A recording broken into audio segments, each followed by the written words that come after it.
Hi there everybody, it's Verity here from inkybutterfly.com. Thank you so much for joining me today for my design team entry for the Inspire.Create challenges for this week. It is our 100th challenge, which is just amazing. So that's a lot of inspiration that's been shared with you guys and a lot of entries that we've had the pleasure of perusing and picking winners from. So our 100th challenge is the theme Celebrate, okay, and this is what I've made using the Create with Friends stamp set. So we've got this really great Celebrate sentiment in there, along with some others that we can combine together to make all sorts of really nice cards there. So that's the stamp set. And then I'm also using the stitched stars, okay, so that's how we've got this little background detail here. And there's within that set there is this lovely die that cuts out that lovely swirl there, okay. Stitch rectangles and a bit of fun with colours. This one uses Magenta Madness, Mango Melody, and it's Mango Melody that I've used to rub over the die cut. And this was Coastal Cabana. There is some embossing on the background as well, with an embossing folder. Not sure whether I particularly like that. I don't know whether it just makes it a bit busy. So we're going to try it without the background embossing this time, and we'll change up the colour scheme. Okay, so I'm going to stamp using Bermuda Bay and Gorgeous Grape. And for my card base, I am going to stick with the white and bring in some Granny Apple Green. So that's our combination for this. So these are quite feminine combination. I think these you could get away with a guy, but still be fun, you know. So that's what we're aiming for. So we can just, because we're not going to do any embossing on this after all, I am going to just stick that together and get that onto the card base. So we've got that all ready to go. Okay, these are my mini layers. So the Whisper White is 3 by 4 3/4, and the Granny Apple Green is 3 1/8 by 4 7/8 of an inch, which is 1 whole inch shorter and narrower than the card base. So you've got a 1/2 inch border all the way around. Okay, get that crease nice and sharp along the top, and that's our base ready. Okay, already got my stamps onto some blocks ready, and there's a little teeny tiny scrap there. That's a 1/2 inch little teeny tiny scrap for the sentiment. Already die cut one of the stars, so we'll do one more. Okay, so really nice and easy to die cut on the cut and emboss machine. So we're just going to run that through, and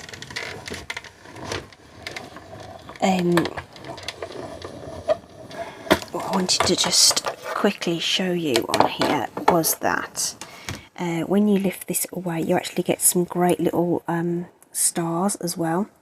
So just pop that out. So you get a whole bunch of different stars that pop out.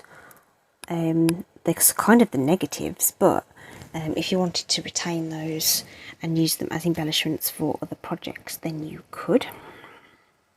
So let's just take that out the die and put that to one side, and then we'll just get rid of all of this stuff, because we need to also die cut the sentiment, which we're going to use the stitched rectangles for.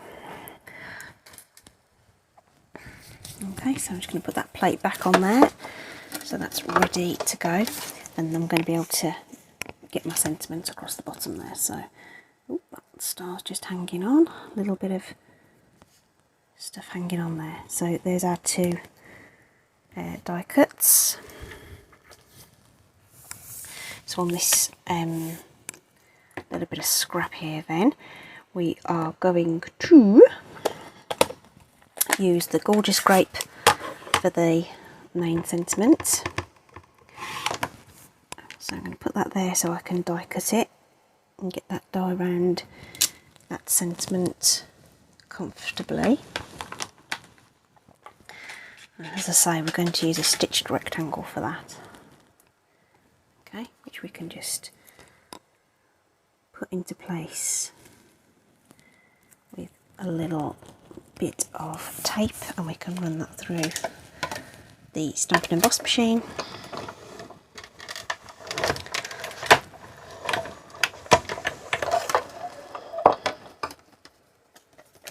These particular dies cut very, very well on my machine, and that impression is really, really deep for that stitching, which is just beautiful. Okay, so that's there, ready to go. Then we've got our little teeny tiny scrap, and it's Bermuda Bay that we're using for this, one of my favourite colours.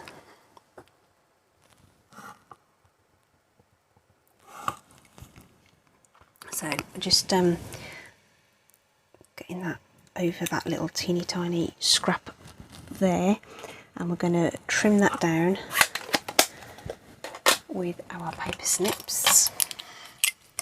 I've actually put that a little bit high as well, so we're going to cut that at a quirky angle.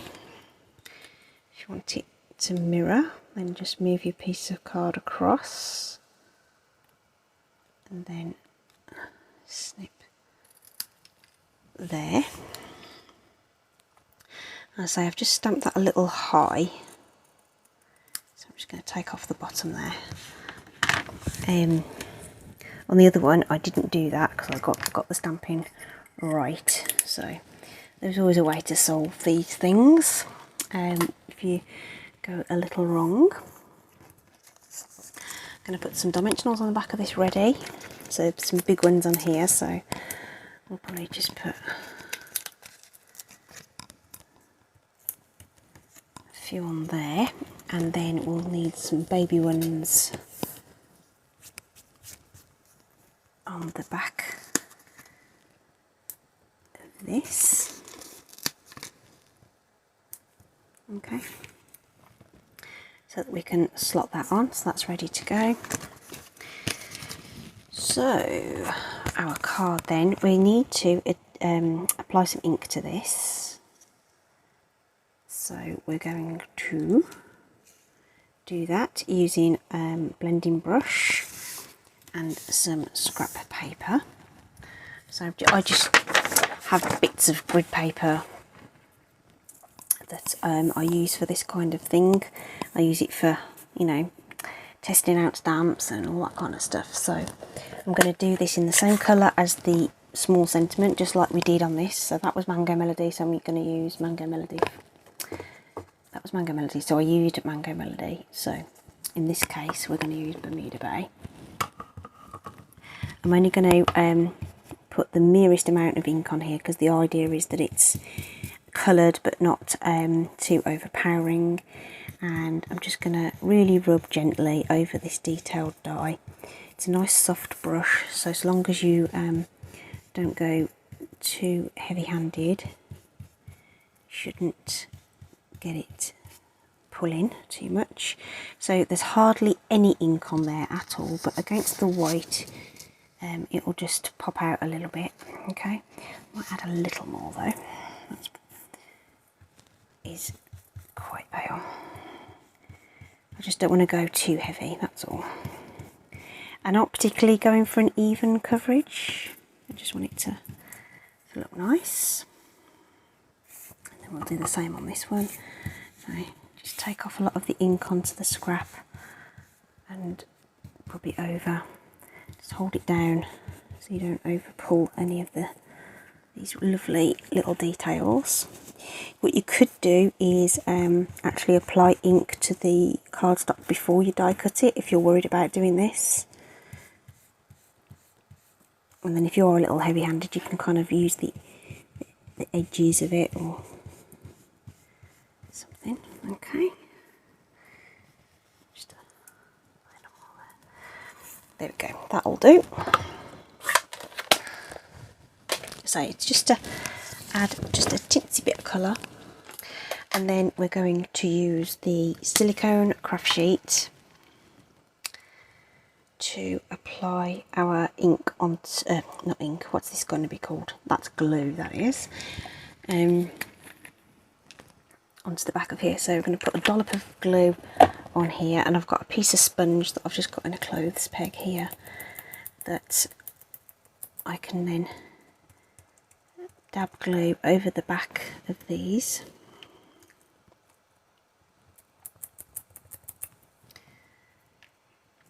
Okay, so sort of focusing it onto the sort of the middle portion really, where I know that that's going to overlap onto there. This glue just dries and then it'll just peel off your silicone sheet, and that will be as good as new. Wouldn't that has happened. Just going to put that out of the way so I don't end up with glue on things that I don't want glue on.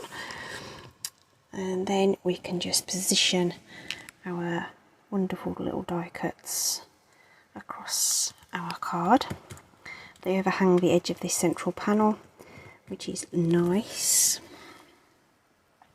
So this one I'm orientating in the other direction in terms of the swirls. I'm bringing that across the bottom. Oh, that's a bit close to that edge, so I'll shuffle that along a little bit. There we go. So there's enough ink on there for it to stand out from the background without being too overpowering. We can then apply our sentiment to the middle.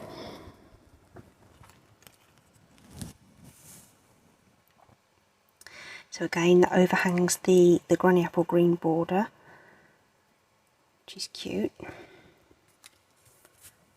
And then we've got our little teeny tiny sentiment. So I put the dimensionals deliberately towards the top there so that I could then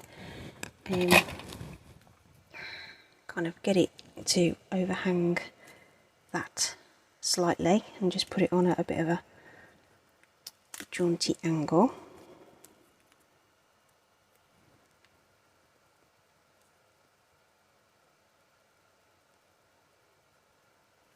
There. Okay. Now the thing I didn't put on either card thus far was a bit of bling. A bit of bling. Do you know what, that embossed background does add a little bit now that we've got one that's plain, do you not think? So if we just grab our plain rhinestones out of the drawer here, just a little bit of those I think would be cute, just to add a bit of something in our visual triangle that we go for here and there, because you know celebrations require bling, right? Okay, so let's go. Ooh, this one's in a different orientation, so let's go there, there. Ooh, come on. Rhinestone does not want to come and play. Okay, right, so that colour combo has come out a little bit more muted than I thought it would, but that's not to say I don't like it. Okay, so different colourways with a different bit of impact. I think the embossing did add something to that. I think it just gives it a bit of lift, but it's all choices for you. Lots of different combinations we could use. Just pick your favourite colours and put them together to make some cute celebration cards.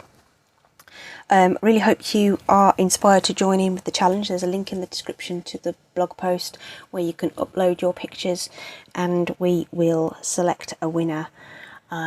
It'll be a week Wednesday. So look out for that. Okay, that's it from me today. Thank you so much for joining me. Stay safe, take care, and I'll see you soon. Bye.